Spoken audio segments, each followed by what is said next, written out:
జై Hind friends, welcome to సమరశంఖం. మీతో మాట్లాడుతున్నది సునీల్ కుమార్ తాడేపల్లి.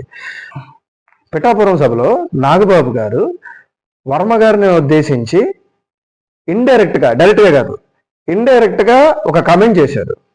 ఆ కమెంట్ అనేది చాలా వరకు నెగిటివిటీ వచ్చింది. అది జనరల్ గా ఆయన చేసింది తప్ప రైటా అనేది కురుక్షేత్ర యుద్ధంలో, మహాభారతంలో కురుక్షేత్ర యుద్ధంలో కదండి, దాంట్లో ఉన్న ఒక నీతి ద్వారా నేను మీకు చెప్తున్నానండి. నా కంటెంట్ కానీ మీకు నచ్చితే please like, share and subscribe. యుద్ధం జరిగినప్పుడు భీష్మ పితామహుడు ఆ యుద్ధంలో రూల్స్ అండ్ రెగ్యులేషన్స్ అనేవి చెప్తారు.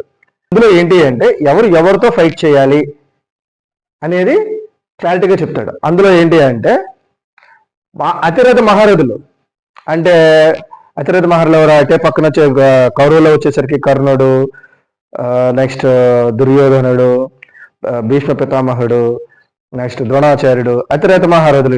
వీళ్ళంతా ఇటు సైడ్ ఉన్న పాండవుల సైడ్ ఎవరు? పాండవులు. వీళ్ళందరూ అతిరథ మహారథులు. అతిరథ మహారథులతోనే యుద్ధం చేయాలి. నెక్స్ట్ మహారథులు, ఆయనకంటే కొంచెం డౌన్ సైడ్ వాళ్ళు మహారథులతోనే చేయాలి. తర్వాత రథం ఉన్న వాళ్ళు రథంతోనే చేయాలి వాళ్ళు. నెక్స్ట్ అర్ధరథులు, వాళ్ళు అర్ధరథులతోనే యుద్ధం చేయాలి. నెక్స్ట్ పదాతి దళం అండి. పదాతి దళం అంటే బల్లెలు పట్టుకుని ముందు నడుస్తూ ఉంటారు కదా, యుద్ధం చేస్తూ ఉంటారు కదా, వాళ్ళు పదాతి దళం అంటారు. నెక్స్ట్ అశ్వదళం, గుర్రంతో యుద్ధం చేసేవాడు. గుర్రంలో ఉన్నవాడు అటే పక్కన ఆపోజిట్ లో ఉన్నవాడు గుర్రంతోనే యుద్ధం చేయాలి, గుర్రం ఉన్న వాళ్ళతోనే యుద్ధం చేయాలి. అశ్వక దళం అంటారు. బోత్ సైడ్స్ అశ్వక దళంతోనే యుద్ధం చేయాలి. తర్వాత ఒకటి గజదళం, ఏనుగులు ఉంటాయి కదండి, ఏనుగులు ఉన్న వాళ్ళు ఇటు సైడ్ ఏనుగులు ఉన్న వాళ్ళు, అటు సైడ్ ఏనుగులు ఉన్న వాళ్ళు కొట్టుకుంటారు. ఇది రూల్స్ అండ్ రెగ్యులేషన్స్. ఏంటి అంటే వర్మ గారిని ఆయన సభలో, అంటే ఒక పబ్లిక్, అంటే ఒక పిఠాపురం సభ అనేది ఒక బూస్టింగ్ అనమాట జనసేన పార్టీకి. దాంట్లో నాగబాబు గారు చిన్న కమెంట్, అంటే ఆయన ఎవరు? అతిరథ మహారథి. వర్మ గారి గురించి ఇండైరెక్ట్ గా చేశారు, డైరెక్ట్ గా కూడా. ఈయన ఎవరు? అర్ధరథి. అంటే చెప్తాను చూడండి. ఇప్పుడు అతిరథ మహారథులు అంటే మనకి పార్టీలో పెద్దలు ఉంటారు కదండి, పార్టీ ప్రెసిడెంట్, జనరల్ సెక్రటరీ, వీళ్ళంతా అతిరథ మహారథులు కదా. నెక్స్ట్ మహారథులు, మన వాళ్ళు మినిస్టర్లు ఉంటారు కదా, జనసేన పార్టీలో మినిస్టర్లు ఉన్నారు కదా. తర్వాత రథులు, ఎమ్మెల్యేలు, వాళ్ళు ఎమ్మెల్యేలు అందరూ రథులు. అర్ధరథులు అంటే ఎవరు? ఆ నియోజకవర్గంలో చిన్న స్థాయి నాయకులు, డిస్టిక్ లెవెల్ నాయకులు, ఆ నియోజకవర్గంలో ఇన్ఫ్లుయెన్స్ చేయగలిగిన వాళ్ళు వాళ్ళ వరకు. అంటే ఈ అతిరథ మహారథి వచ్చి ఈ అర్ధరథిగా ఇంపార్టెన్స్ ఇచ్చాడు. అదేనండి నాగబాబు అన్న ఆయన ఎవరు? ఒక అతిరథ మహారథి. ఆయన ఎవరితో ఆయన వచ్చి ఎవరి గురించి మాట్లాడాడు? అర్ధరథి గురించి ఒక పార్టీ స్పీచ్ లో మాట్లాడారు అంటే అమాంతం ఈ అర్ధరథి విలువను అతిరథ మహారథి విలువకి తీసుకొచ్చినట్టు లెక్క. ఇది పక్కా బ్లండర్ ఇది. ఆయన డైరెక్ట్ గా మాట్లాడాల్సింది కాదు, కింద ఎమ్మెల్యేలు లేరండి, అదే సభలో ఎమ్మెల్యేలు ఉన్నారు కదా, బోర్డంత మంది స్పీకర్స్ మాట్లాడిచ్చారు కదా పార్టీ కోసం, వాళ్ళతో చెప్పించాల్సింది. అసలు అది ఇంత ఇంపాక్ట్ అయ్యేది కాదు. అదే డైరెక్ట్ అతిరథ మహారథి ఆయన నోట్ల నుంచి వచ్చి వర్మ వాళ్ళకి ఎవరైనా పవన్ కళ్యాణ్ గారిని గెలిపించారు అనుకుంటే ఒక కర్మ అని ఆయన వదిలేశారు కదా ఆయన, మా ఒక డైలాగు. అది ఇట్స్ బ్లండర్ అంట. ఆయన అనిపించాలి అంటే ఓకే, వర్మ గారు పేలుతున్నారు, మీకు నచ్చలేదు మీకు, అయితే మీరు ఎవరితో అనిపించాలి? వీళ్ళతో అనిపించాలి, చిన్న నాయకులతో.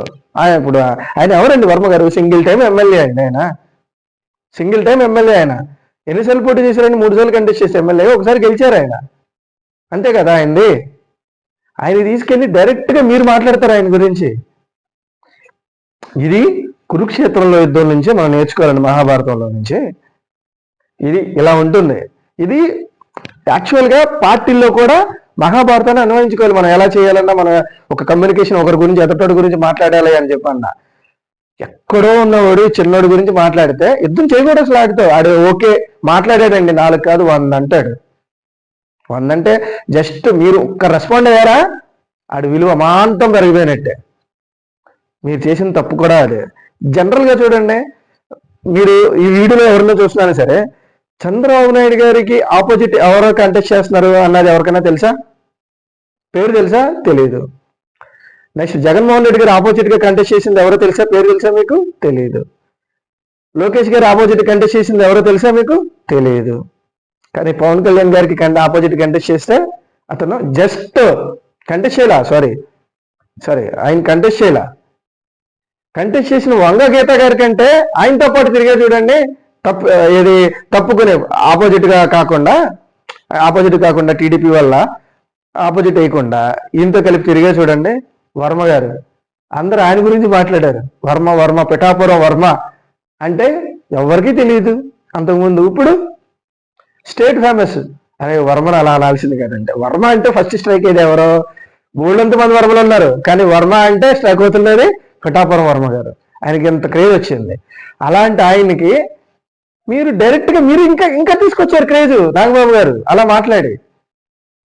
సో నా సిన్సియర్ అడ్వైజ్ ఏంటంటే, జనసేన వాళ్ళు ప్రతి చిన్నవాడిని హీరోయిన్ చేయకండి, వాడితో యుద్ధం చేసి ప్రతి చిన్నవాడిని హీరో చేయొచ్చు వాడి గురించి లూజ్ టంగ్ మాట్లాడి.